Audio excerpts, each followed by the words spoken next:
I've been talking to you, I was talking to you over there, but then I haven't met Joy. So Yes. This is the first conversation we'll be having. Hi, Joy. Fine, sir. How are you? I'm fine. Good. Now, tell me, how did you come about joining the Horticultural Society? I'm very interested in horticulture because I want to go into university to study horticulture and floriculture. Whoa. When did that happen? Did you suddenly decide to become an horticulturist right now after seeing and being in society? No, or it's was when it something you decided on before you got into school? Then I saw the old students and how they prepared and managed the garden in the school. So I was educated and fascinated by what they did. So I was like, wow, I'm going to become one. I'm going to be like them. So you would say that if not for the Horticultural Society, you may not have thought about becoming an Yes, horticulturalist. they are my role model. Okay, that's cool. Looking at the herbarium, which would you say is your favorite plant? Many, there are many. There are many. Yes. But there must be one you love so much above the others. I think I love the chain of baskets. Why? Why that one? It's because it grows widely and it decorates the surrounding of your eyes, the vicinity. When it grows widely and when it's old enough to bring out flowers, the flowers are decorative and they are used as ornaments. You can use them to decorate many things. You can use them as to send affection for people and many reasons. So that's why I choose it among my own. But then some people might say that that particular plant is a stubborn one because it grows rhizoids. If you plant one, over time it covers the entire place. Don't you think that way as well? You have to nurture it and manage it. If you don't manage it, that's when it grows widely. Okay. But if you manage it, it's going to grow as you want. Like if you want plant flower, you have to trim the flower for its uses. If you don't manage it, some people do plant flower, they don't manage, they don't care. But if you care for the flowers, they're going to give you what you want, the end result. Okay, good. I see you're thinking like a gardener already. Good. All right, then we'll come to you, Shei. So which is your favorite plant? The ice plant. Ice plant. That one over there. Why the ice plant? The ice plant because color and fragrance. Color and fragrance. Okay, but it's not, I don't know. But for me, I would say it's not the most colorful flower around here, plants around here. But notwithstanding, you go for it. Why? Fragrance. The fragrance. Okay, the way it smells. All right, cool. Okay then. Take me around your herbarium and tell me about some of those plants. Okay, Moses in the cradle. This is the Canna indica, right? Yes. Okay. Are there any plants here in this herbarium that are native to Nigeria? Yes. We have the lemongrass. All right. We have the iced tea. That is native to Nigeria. We have the hibiscus rosas. Yes. Rosas sinensis. And we have the Calathea sp. That's also native to Nigeria? Yes. Okay. What are the things you would say a plant? Planted requires a very good fertile soil. Okay. That's first. And secondly, after planting, it needs good, moisture. It needs moisture. It needs water. It needs. And thirdly, it needs sunlight. And fourthly, it needs gardening and all the other activities. Okay. But basically, it needs water, a good soil, and sunlight. Okay. Now, you say all plants, irrespective of their type or kind, basically require the same amount of sunlight. No. Sunflower needs 12 hours, 10 darkness. Some flowers need 10 hours, 12 darkness. But some have 12. I mean 12 hours for daylight and 12 hours for darkness. So it's not that they need the same amount of sunlight. Some are not so able to have those, like some flowers here. Sometimes like 4 o'clock, during 4 o'clock they close, so when it's 12 they open. So they don't need the same sunlight. Okay. All over Ibadan has been attacked by a pest. Okay. So that means pest infecting a garden is a reality. Yes. So when that happens, how do you handle that? Be sure not to spray the parts that are edible. But if it is to be edible, before eating, it should be well washed. And if it is to be cooked, well cooked. Okay. So basically, it has to be selective. That's what you're saying. Yes. Okay. I asked you, Shay, the other time what really plants need to actually thrive. You mentioned sunlight, you mentioned water, and you mentioned soil, of course, nutrients. And you said there are other activities too. I'm sure one of those activities will be pruning. Yes. So when is the right time to prune an edge or a plant? The right time to prune a plant usually when the thing is wilting, and most of the time it might be too tall and you need to level it. You might just need a particular kind of shape from the flowers, cluster of flowers. So you have to prune them, and also when the infected part of the flower, the plant or the flower, the infected part also has to be pruned also.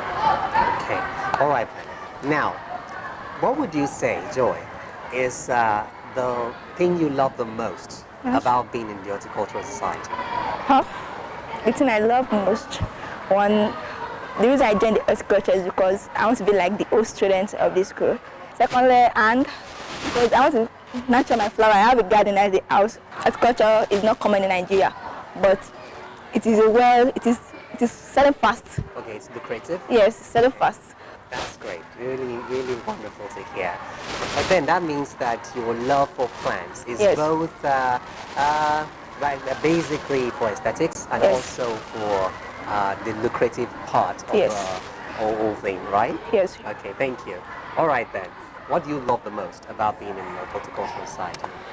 About this horticultural society, what I love most, basically I love flowers. I love the beauty of flowers. Waking up in the morning and seeing them first for just as warm up. So you're saying the Horticultural Society taught you to actually appreciate flowers? Okay. Thank you so much, Sheyi and Joy. It's been great talking to you. All right then. Herbarium could be a collection of dried plants, preserved plant specimen. These specimens are arranged in a sequence of classification for future purpose and study. It could also be an institution or a building where such a collection is kept. Some of the functions of herbarium are that it helps in the accurate identification of plants. It provides information about the collected plants as well as acting as a source of information about plants. There are a number of herbaria which include herbaria of medicinal plants, which deals with a specimen of plants with medicinal properties. Regional herbaria suggests a herbaria of a particular region or place, while herbaria of weeds are those which contain weeds of cultivated fields and waste places. Each herbarium specimen has a label with the plant's names and basic details about the making of the specimen, information about the habitat and the appearance of the plant.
Hello, we're still here at Ibadan Grammar School talking gardening with students of the Ibadan Grammar School Horticultural Society. For this time, we have talked to someone very special, someone at the helm of affairs, talking about the principal, Mr. Benga Oladeji. Good day, sir, and thank you for joining us. Thank you very much. You're welcome. Thank you. Now, I've been to so many secondary schools, and I can say that not in every one of them you find an horticultural society. What exactly informed that the creation or the founding of that particular society in the school? Thank you very much. It is out of our desire to educate our students on the importance of horticulture.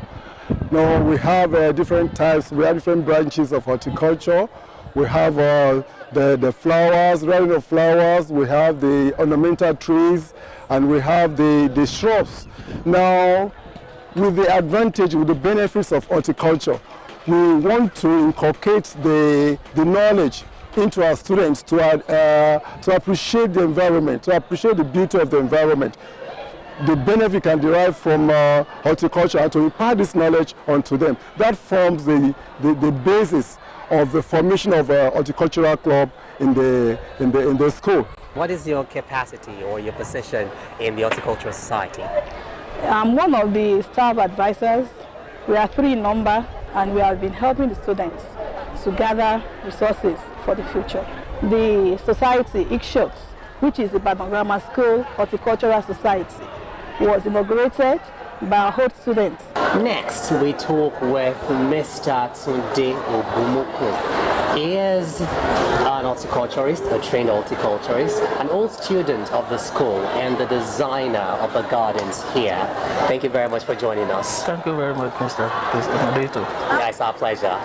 Now, you are instrumental in conjunction with your fellow old students in the creation of the Horticultural Society here in the school.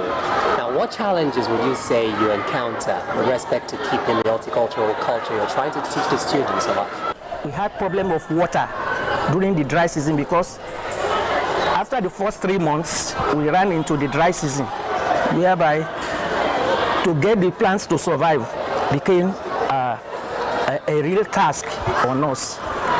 So some old students, they dug a borehole.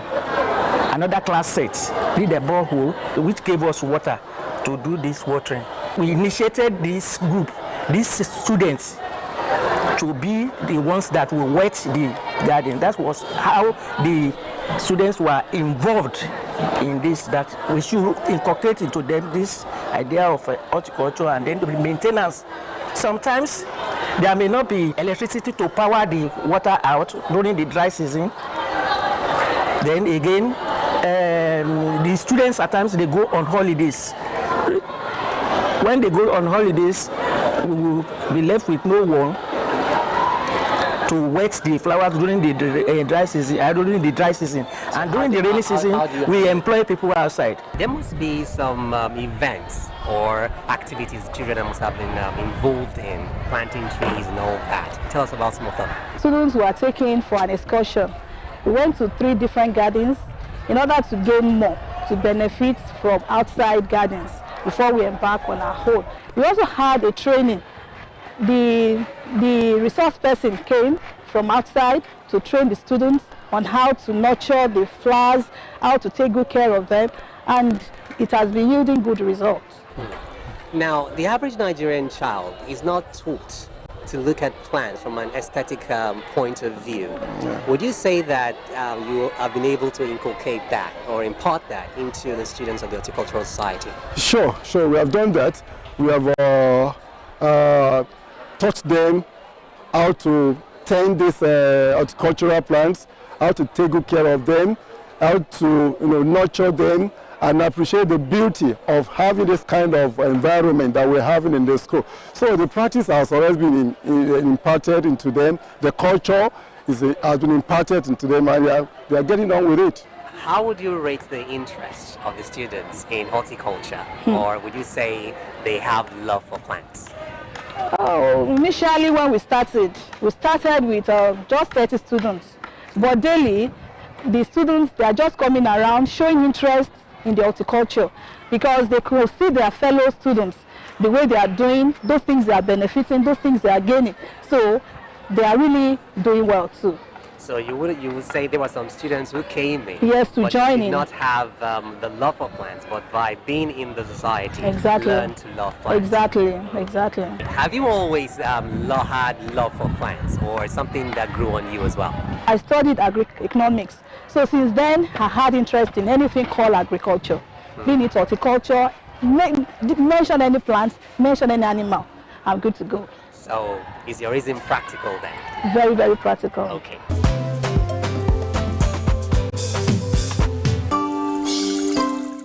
Delosperma is a botanical name for ice plants. It's a low-growing, sturdy, succulent with brilliant colors. It's a well-behaved, non-invasive plant which works in many different garden settings. The plant is not fussy about soil. It actually prefers sandy or well-drained soil. It needs minimum water to bloom and can rot if it remains too wet. It also does not enjoy shady areas. It thrives in full sun. Ice plant is a good choice for erosion control because it spreads very fast. Most species of ice plants originated in South Africa, where they commonly grow on rocky coastal bluffs, an environment with scant rainfall. One of the wonderful things about ice plants is that it has virtually no maintenance requirements and is unaffected by pests and disease. The only potential maintenance issue would be to remove it if it grows into areas where it is not desired.